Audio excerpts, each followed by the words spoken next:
It's part of like a literal, like a personal therapy I'm trying to inflict upon myself.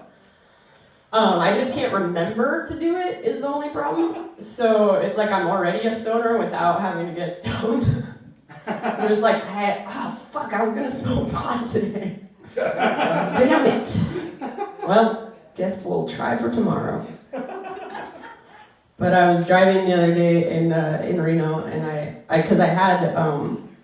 had a Monday off of work, and so I was like, I'm just gonna do errands and clean the house and kind of move in. And I was driving down the street really slow to go to the gas station, and I was like, oh, it's so nice to just drive slowly sometimes, just to not be in a hurry. Like, someone might be upset behind me even. I'm driving that slowly, but it's so nice. I was listening to some music. I went to the gas station. They had one of those car washes, like the old kind that has all this spinning cloth. I didn't even know anybody had those anymore, and there's one by my house. So fun. So I'm like sitting in there. You have to drive your wheel in just right, and then just not touch anything, and it just drags you along. And meanwhile, it's like, my dog, not a fan. I was like, how cool is this? Just like an old robot, just like spraying stuff, and then whipping my car with different angles of cloth, and then it like slowly drags you through the dryer, and you're like on a shitty Disney ride for a second. It was so much fun.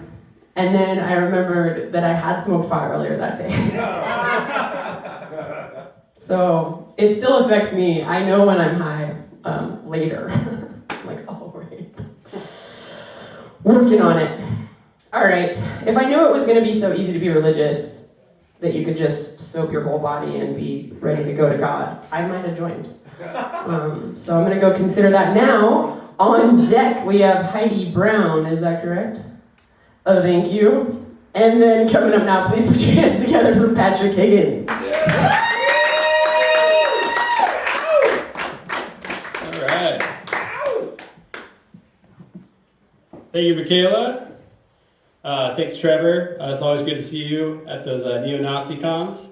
Yeah, I got some advice for the ladies. If you're feeling kind of lonely and you're having trouble finding a guy, all you got to do is grow some badass facial hair. Like, you wouldn't believe how many guys just come up to me and they're like, mutton chops. And I'm like, no, actually it's sideburns, but good try. I got a PSA I gotta start out with. This is mandatory. They told me that food goes in the mouth and poop comes out the butt, and there are no exceptions. So, you know where I'm going with that. They also gave me a slogan to say. It was, friends don't let friends eat butts.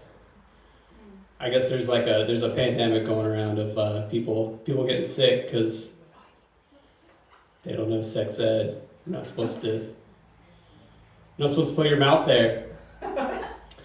Speaking of eating butts, I told you all about my Tinder adventures last week. That's where I learned about the polyamorous community, or as we used to call them, sluts.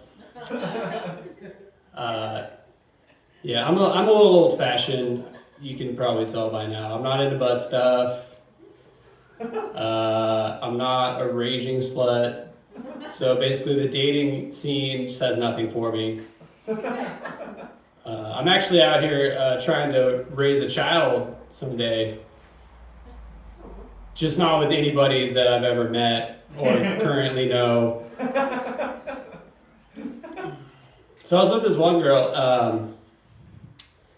She had something going on with her breath.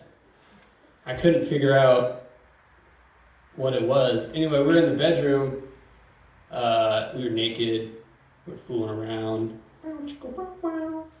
And she asked me, hey, do you want to put anything in my butt?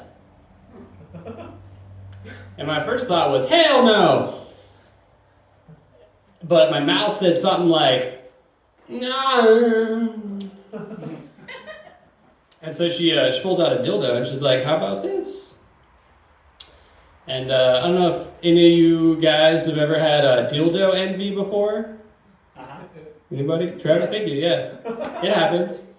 It's not like it was like a giant dildo or anything. It was like totally normal size. I like held it up. I was like put next to mine. I was like, whoa, it's like exactly the same size. Looks like the same thing.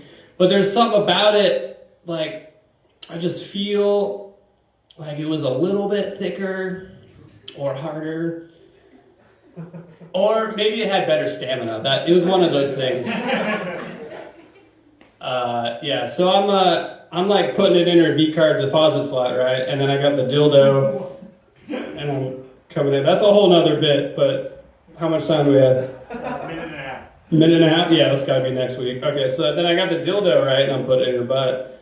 And immediately my sense of dildo envy just gone. Because it was in her butt. So yeah, I'm doing that, and we're both having a great time now.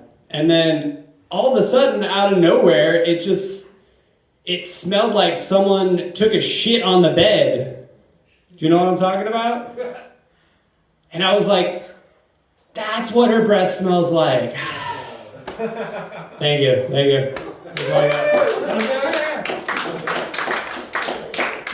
Kittens, everybody.